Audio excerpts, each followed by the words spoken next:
rahimahullahu ta'ala,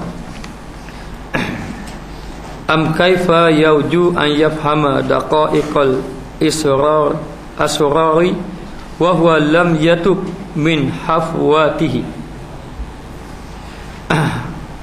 atau betapa diharap akan segala seni-seni rahsia padahal ia tiada taubat daripada segala tergelincirnya. Kata Ibnu Athaillah musannif, am kaifa yauju an yafhama daqa'iqal asrar, betapa diharap akan segala seni-seni rahsia. Bagaimana seorang itu ataupun jangan diharap untuk mencapai rahsia-rahsia ketuhanan, rahsia-rahsia Allah. Wa huwa lam yatub min hafwatihi, sedangkan dia tidak bertaubat daripada segala kesalahan-kesalahannya ataupun kegelincirannya. Maka bagaimana kita nak datang kepada Allah, bagaimana kita nak mendapat rahsia-rahsia Allah? Dengan arti kata, bagaimana kita nak mencapai makrifat kepada Allah sedangkan kita tidak bertaubat daripada kegelinciran, kesalahan-kesalahan yang kita lakukan. Jadi sebenarnya apabila kita melakukan amal ibadat kepada Allah Ta'ala, maka ibadat yang dikehendaki oleh Allah Ta'ala adalah ibadat yang mengenal Allah, yakni dengan arti kata rahsia hatinya, rahsia hatinya mempunyai nur terhadap Allah. Jadi orang yang mempunyai nur terhadap Allah inilah yang dipanggil tauhid ihsan agaknya. Jadi sehingga kan sesuatu yang tidak dapat dilihat oleh mata kasar tetapi dapat dilihat oleh mata hati. Sehingga kan Allah Ta'ala buka. Inilah yang apabila Allah Ta'ala buka rahsia-rahsia hati, rahsia-rahsia ketuhanan, inilah yang disebut mukasyafah, kasyaf. Terbuka kasyaf, terbuka hijab. Sehingga seorang itu dapat kasyaf, sehingga seorang itu dapat laduni, sehingga seorang itu mendapat karamah dan sebagainya. Ini adalah disebabkan rahsia-rahsia hati dibuka oleh Allah. Tetapi bagaimana seorang itu ingin dibuka rahsia hati sedangkan dia tidak bertaubat kepada Allah di atas kesalahan-kesalahannya? Maka di atas segala kegelinciran, segala kesalahannya, seperti bagi orang yang melakukan amal ibadat, bagi orang awam kadang-kadang dia terlekat dengan riak, seperti riak bagi orang awam. Orang yang melakukan amal ibadat tapi bukan kerana Allah, kerana makhluk, semata-mata kerana makhluk, ibadatnya kerana makhluk supaya orang melihat dia ni rajin sembahyang, supaya orang memuji dia ini orang yang rajin membaca Al-Quran, dan apa saja perkara-perkara ibadat yang dilakukan bukan kerana Allah tetapi kerana makhluk, ini termasuk dalam riak. Maka bagi orang awam, di antara kegelincirannya adalah riak. Bagi orang alim dan bagi orang abid, di antara kegelincirannya adalah ujub. Ujub ni merasa dirinya lebih baik daripada orang. Bagi orang yang mempunyai kedudukan, yakni takabur, sombong, ini semua adalah perkara-perkara yang boleh terhijab mata hatinya, gelap mata hatinya, sehingga kan tidak dapat menyelami rahsia-rahsia ketuhanan. Yakni kata Syekh Abdul Malik, jangan harap faham akan daripada akan segala seni-seni rahsia.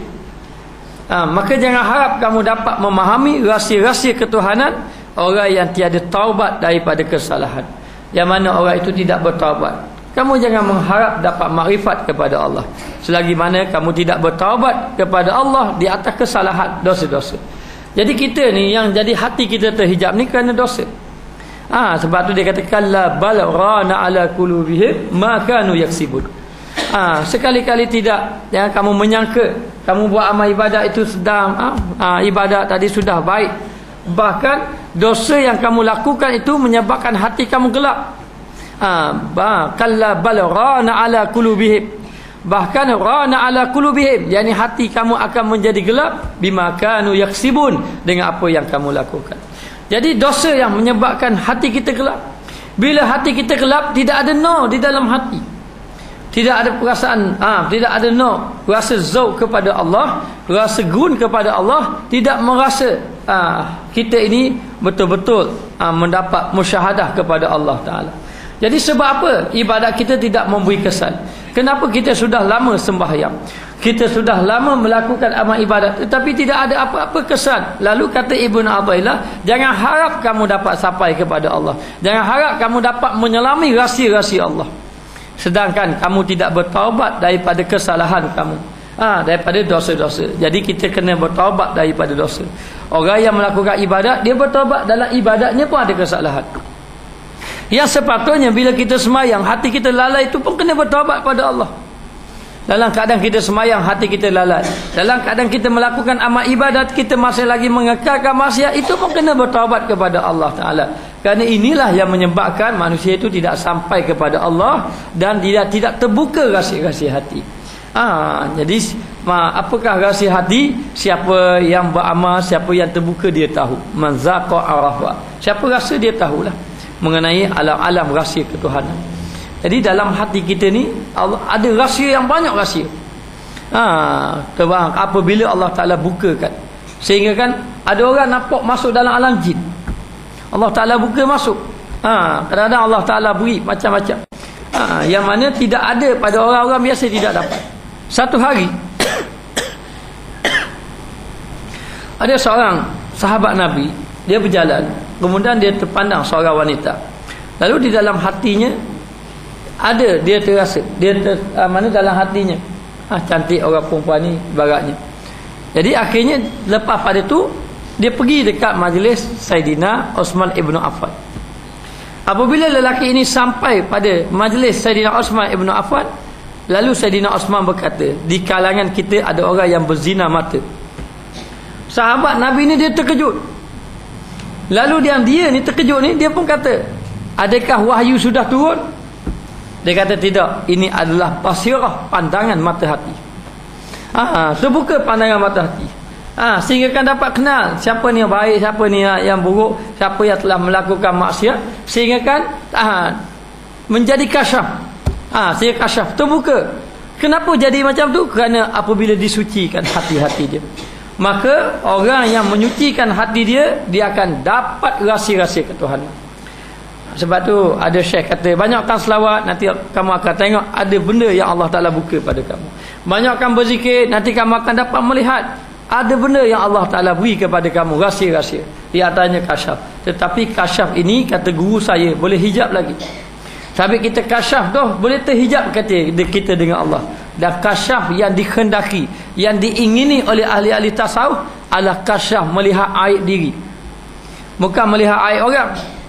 Boleh tengok saja orang ni nampak dengan kasyaf dia, dia melihat orang ni jenis banyak dosa, orang ni macam ni. Itu tidak dikehendaki oleh ahli-ahli ahli makrifat. Tetapi ahli makrifat, kalau dia dapat kasyaf, kalau diberi pilihan, kasyaf yang macam mana kamu ingin?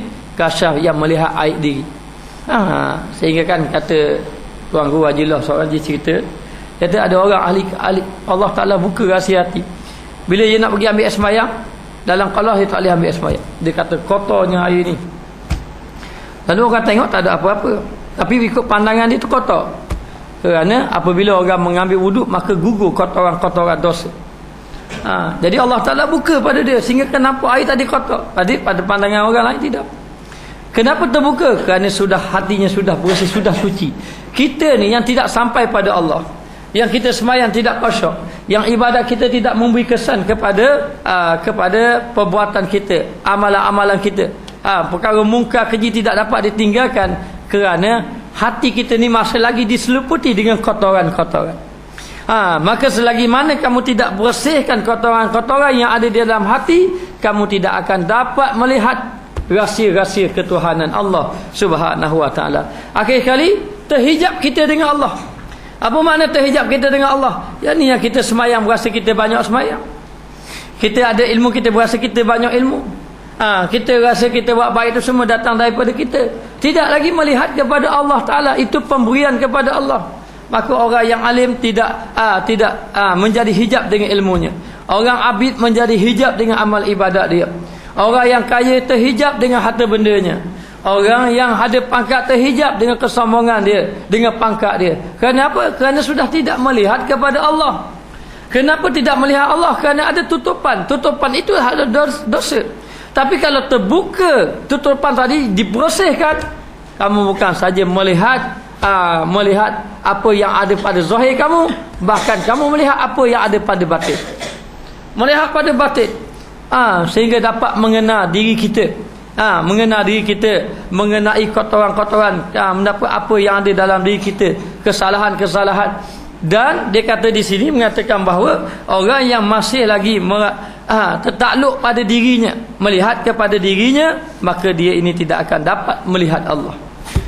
Masih lagi dia melihat kepada dirinya, maka hendaklah kamu bertaubat. Kata pengarang kita taubat. Bila kita taubat, bersihkan, maka hati kita akan terpancing. Sebenarnya hati kita ni sudah ada nur sebenarnya. Dalam hati kita sudah ada nur. Hati kita ini sudah mengenal Allah sebenarnya. Tetapi kenapa tidak kenal lagi Allah? Kenal itu kenal kepada akal. Allah Ta'ala tak kira akal, kira hati. Dia tidak mahu pada akal, tapi lihat pada hati. Illa man atallah biqalbin salim. Kecuali orang yang datang kepada Allah dengan hati yang sejahtera. Jadi hati kita ni sudah bercahaya, sudah mengenal Allah. Sudah mengenal Allah. Tapi kenapa tidak kenal Allah hari ini? Masih lagi maksiat, masih lagi memandang wujud diri kita, masih lagi sombong, masih lagi riak melakukan amal ibadat, kerana cahaya itu tertutup. Tertutup dengan apa? Bima kanu yaksibun, dengan apa yang kamu lakukan. Yakni maksiat. Maka bersihkan maksiat, kotoran tadi hendaklah dibersihkan, lalu akan dapat rahsia hati. Kata guru saya, dengan melalui jalan zikir kepada Allah, penyucian hati akan berlaku. Dan juga dengan melalui jalan guru. Zikir saja-saja ambil daripada buku zikir tak jadi. Mesti kena ada melalui guru yang mentabiah hati orang yang ingin berzikir tadi, yang bersihkan hati dengan melalui guru mursyid. Kemudian kena ada zikir, dan juga dalam keadaan bersuhbah, dengan keadaan suhbah ditabiah oleh guru, supaya hati tadi menjadi bersih.